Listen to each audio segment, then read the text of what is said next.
네, 안녕하세요. 고등학교 1학년 통합사회 노트필기 수업 시작하겠습니다. 오늘은 3단원 생활공간과 사회 대단원 중에 두 번째 내용인데요. 교통통신 발달에 따른 어떤 우리 생활공간의 변화, 이런 내용들에 대해서 한번 살펴보겠습니다. 교통통신의 발달에 따른 변화의 4가지 모습과 그 다음에 문제점이 어떤 게 나타나는지, 그에 따른 해결 방안은 어떤 것들이 있는지 한번 오늘 수업에서 다뤄보도록 하겠습니다. 먼저 교통통신의 발달 모습을 살펴보면요. 교통 같은 경우에는 기차가 증기기관으로 처음 만들어지고 이후에 자동차가 만들어지고 최근에는 고속철도나 항공기처럼 여러가지 교통수단이 발달했고요. 통신수단을 보면요. 처음에 전신, 전화가 발명되고 최근에는 인터넷과 인공위성을 기반으로 한 스마트폰이 아주 대중화되었습니다. 자, 요 두 가지 덕분에 우리는 일상생활에서 되게 편리한 생활을 하고 있는데요. 자, 요 내용을 이렇게 정리해 볼 수 있을 것 같아요. 우리는 점점 더 빠른 KTX나 항공기를 타고 외국에 또는 국내의 먼 지역에 갔다 올 수 있게 되면서 시간을 절약할 수 있게 되었고요. 그 다음에 스마트폰이나 인공위성을 통해서 또는 인터넷을 통해서 정보를 얻으면서 지구 반대편에 있는 공간에 정보를 얻을 수 있게 되었습니다. 즉, 시간과 공간의 제약에서부터 자유로워졌다. 이렇게 전체적인 교통통신 발달에 따른 모습을 정리해 볼 수가 있겠습니다. 자, 하지만 이로 인해서 여러 가지 변화의 모습과 그리고 문제점도 나타나게 되었는데요. 오늘 수업에서는 이러한 시공간 제약의 변화로 인한 변화의 모습, 그리고 그로 인한 문제점과 해결 방안에 대한 내용을 같이 한번 알아보도록 하겠습니다. 자, 바로 교통통신의 발달에 따른 변화 4가지 모습 첫 번째인데요. 첫 번째 모습은 교통이 발달하면서 우리가 일상생활에서 다니는 생활권의 범위가 그 전체적인 면적이 확대됐습니다. 이동시간이 발달한 교통수단 덕분에 줄어들었고 비용도 아주 저렴해졌죠. 그러다 보니까 하루 중에 이용하는 이동거리가 늘어났고 이를 통해서 우리는 먼 지역까지 일을 하러 출퇴근을 할 수 있게 되었고 학교에도 먼 지역까지 통학을 할 수가 있게 되었습니다. 자, 이를 통해서 우리는 하나의 도시에만 속해 있는 것이 아니라 우리 일상생활이 거대한 대도시의 주변에 있는 여러 도시들까지 통합해서 이루어지는 이런 대도시권을 형성하게 되었다라고 하나의 측면을 볼 수 있을 것 같아요. 우리 지난번 수업에 대도시권의 형성 수업 얘기하면서 이런 식으로 주변에 있는 도시들까지 하나로 연결된 전체 대도시권의 내용 얘기를 했었는데요. 그게 바로 이런 교통통신의 발달에 따른 효과다. 이렇게 얘기할 수가 있겠습니다.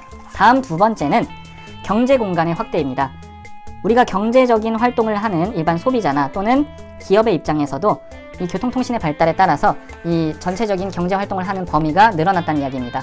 먼저 장거리 운송수단, 선박이나 항공기의 발달로 인해서 국제 수출입, 그래서 국제 무역이 활발해졌고요. 그리고 다국적 기업이라는 거 우리 배웠었죠. 여러 국가에 걸쳐서 활동을 하는 다국적 기업이 생산 공장과 본사를 서로 분리하는, 자기네에 더 돈이 많이 들어오게 하기 위해서 공간적으로 이렇게 여러 기능들을 나누는 공간적인 분업 활동. 자, 요런 여러 가지 활동들 덕분에 외국 수입 물건이 우리에게 많이 들어오고 하는 등 경제 공간이 점점점 확대되고 있습니다.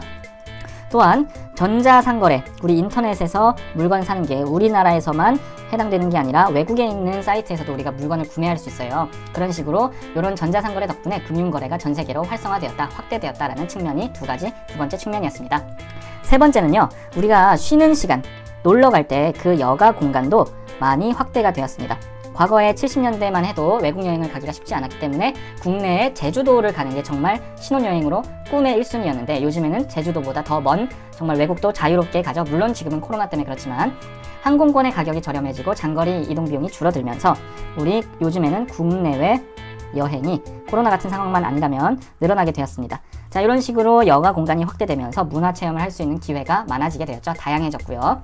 마지막은 우리가 그 교통과 통신의 발달로 정보의 교류, 서로 또는 문화적인 어떤 공연, 이런 것들의 교류가 증가했습니다.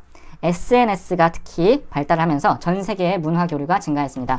BTS를 예로 들면 BTS는 특히 미국에 있는 아미가 또 엄청나게 열심히 한다는 그런 말을 들어봤죠. 물론 우리나라의 아미도 그렇지만 지구 반대편에 있는 미국에서 우리나라 가수인 BTS의 공연을 실시간으로 보고 며칠 만에 그 뮤직비디오 조회수가 1억이 돌파하고 이런 현상들을 봤을 때 전 세계 문화의 교류가 증가했고 이로 인해서 다양한 문화가 전파되고 또 그 과정에서 합쳐지는 문화 융합 현상들이 증가하게 될 것이다. 이게 바로 네 번째 교통통신의 발달에 따른 변화 모습이 되겠습니다. 자, 그렇다면 지금부터는 교통통신 발달에 따른 문제점과 그거에 대한 해결 방안을 한번 살펴보도록 하겠습니다. 첫 번째는 생활 공간의 격차라는 측면에서 한번 살펴볼 건데요. 생활 공간이 차이가 나게 됩니다. 교통통신이 발달한 지역은 점점점 많은 돈과 사람들을 끌어들이면서 경제가 활성화됩니다. 그렇지만 교통통신이 발달하지 못한 산골이나 시골 이런 곳들은 이런 혜택을 받지 못하면서 점점점 경제가 쇠퇴하게 됩니다. 자, 이러한 격차들을 어떻게 해결할 것인가 조금 고민해 봐야겠죠. 경제 쇠퇴 지역의 교통 기반 시설을 확충하는 등 이런 지역적인 격차를 좀 해소시킬 수 있는 정책을 국가적으로 이렇게 입안하는 것이 해결 방안이 될 수가 있겠네요. 두 번째 문제는요, 바로 이 오른쪽에 있는 그림인데요. 대도시가 중소도시로부터 지금 뭔가 빨대 같은 거라고 빨아들이고 있죠. 말 그대로 이런 효과를 빨대 효과라고 부르는데요. 자, 이것은 대도시권의 형성과 관련이 있습니다. 대도시가 주변 도시들과 연관을 맺게 되면서 교통으로 통하게 되면서 서로 네트워크가 형성이 되었는데요. 그 중에서도 대도시가 주변 도시의 인구, 경제 이런 것들을 쭉 다 흡수해버리는 그런 현상을 말합니다. 그러니까 중소도시가 대도시랑 연결돼서 더 잘 사는 게 아니라 오히려 대도시만 더 커지고 중소도시는 더 쪼그라드는 이런 현상을 말하게 되는 겁니다. 자, 중소도시는 대도시에게 인구와 경제력 이런 것들을 이제 흡수당하게 되고요. 대도시는 더 커지고 중소도시는 더 작게 되는 그런 현상을 말합니다. 자, 요때 이 상징적인 그림 빨대는 어떤 것을 의미할까요? 실제로는 이런 빨대가 도로나 교통 이런 수단을 의미하겠죠. 그래서 대도시와 연결된 지역에서 오히려 빨대 효과가 나타나는 문제가 발생하고 있다는 얘기입니다. 그러면 이런 빨대 효과 어떻게 해결할 수 있을까요? 지역이 스스로 강해지는 방법밖에 없습니다. 도로가 교통되면 사람들은 편리하기 때문에 아마 이런 건 더욱 가속화될 전망입니다. 대도시가 더 커지면서. 그래서 중소도시가 스스로 살아남기 위해서는 자기네 특성을 살린 지역화 전략을 잘 세워야 됩니다. 우리 지역화 전략에 대해서 중학교 때 배웠는데 한번 다시 떠올려 보시고요.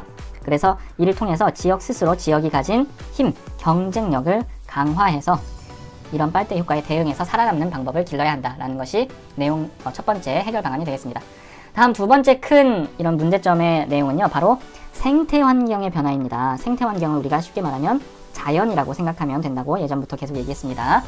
먼저 도로가 건설되고 교통수단이 증가하면서 환경오염이 좀 심해지게 되었습니다. 그리고 교통사고, 우리 동물들 고속도로나 이런 국도에서 죽는 걸 로드킬이라고 하잖아요. 이런 것들이 증가하게 되었다. 또한 도로가 쭉 이어져 버리면서 그 사이에 양쪽으로 나눠진 동물들이 서로 오가지 못하게 되면서 생태계, 자연의 연속성이 서로 이어져서 자유롭게 왔다 갔다 하던 것이 도로나 고속도로 이런 큰 것들에 의해서 단절되게 되었다. 이게 문제라고 볼 수가 있겠습니다. 자, 이런 거를 좀 해결하기 위해서 우리는 또 뭘 하고 있냐면요, 생태 통로라는 것을 만들고 있다고 합니다. 생태 통로는 밑에 있는 그림 같은 건데요. 자, 이런 생태 통로를 만들어서 생태계의 연속성을 조금 높여주는 노력을 하고 있습니다. 자, 이렇게 도로가 있으면 사실은 양쪽에 있는 자연이 이어지기가 힘들었는데 이런 식으로 위에 터널처럼 도로가 밑으로 들어가고 위에는 풀밭이랑 나무가 자연 상태 그대로 이어지게 만드는 게 바로 이게 생태도시입니다. 그러면은 이런 식으로 이렇게 여기를 왔다 갔다 하면서 동식물의 이동이, 물론 식물은 이동하지 않지만 아무튼 여러 가지 경로로 이렇게 이동이 증가하면서 연속성이 높아지게 된다라는 것이 바로 이 생태 통로의 의미가 되겠습니다. 이 생태 환경의 두 번째 문제점은요, 항공기나 그리고 선박 이런 교통수단이 발달하면서 생기는 문제점인데요. 국제적으로 무역을 하는 커다란 그런 컨테이너 선박 같은 게 증가하면서 그 외래 생물종의 전파가 심해졌다고 합니다. 이 외래 생물종 중에서도 물고기가 주로 이제 우리나라에 퍼지면서 문제가 되는데 어떤 식으로 물고기가 외래에서 들어오냐면요, 바로 선박에 있는 평형수를 통해서 들어온다고 합니다. 선박의 평형수, 이게 뭐냐면 거대한 배들은 이렇게 중심을 잡기 위해서 밑에 평형수라는 것을 조절해서 가지고 있습니다. 이 높이에 따라서 조절이 되는 건데, 이러한 평형수 안에는 그 지역에 외국에서 물건을 실을 때는 또 외국에서 평형수 물을 쭉 들이마시면서 이 배가 안정을 찾잖아요. 거기에서 이 외래종이 물고기가 살고 있다가 여기에 포함되게 되는 겁니다. 외래종 물고기. 그래서 얘네가 여기 안에 들어가 있다가 이 배가 우리나라에 와서 다시 평형수를 쭉 내보낼 때 같이 빨려 나온다는 겁니다. 그럼 이 문제를 어떻게 해결해야 되냐? 이 외래종 물고기의 이런 퍼지는 걸 차단하기 위해서 선박의 평형수를 이렇게 밖으로 빼거나 처리할 때 그런 처리 장치, 거름망 같은 거 이런 것들을 좀 의무적으로 설치하게 해서 이런 거를 좀 막아야 한다라는 것이 해결 방안이 되겠고요. 마구잡이로 그냥 물을 쭉 나들 빼보면 그 안에 있는 물고기들이 다 당연히 빠져나오니까요. 이 배가 워낙 거대하기 때문에 이런 문제가 발생하는 거겠죠. 자, 그리고 여기에서의 이런 좀 문제점은 좀 관련이 없지만 세 번째로 생태 환경의 변화에 대한 해결 방안이 바로 첨단 통신 기술, 그 우리 GPS 수신기 같은 거 있잖아요. 이런 걸 이용해서 좀 힘들게 죽어가거나 멸종 위기에 처한 동물들, 이런 힘들어하는 동물들을 좀 도와줄 수가 있습니다. 그래서 GPS 수신기를 그 멸종위기 동물에게 달아서 그 동물들이 어디로 이동하고 하는지 관찰하고 이것을 보호함으로써 그 개체 수를 늘리는 데 사용하고 있는데요. 그 우리 지금은 많이 퍼졌지만 예전에는 부족했던 지리산에 가면 그 곰이 있습니다. 반달가슴곰. 이 곰이 좀 멸종 위기에 처하자 이 곰에다가 이런 수신기를 달아서 사람들이 많이 개체 수를 늘리려고 노력을 했는데요. 지금은 되게 많아졌다고 합니다. 자, 아무튼 이런 식으로 교통통신의 발달이 문제점도 있지만 좀 해결 방안도 이렇게 제시를 하고 있구나라는 것을 기억해 주시면 되겠습니다. 자, 오늘 수업은 여기까지 할 건데요. 오늘은 교통통신의 발달에 따른 문제점과 해결 방안 그리고 변화 모습들에 대해서 알아봤습니다. 감사합니다.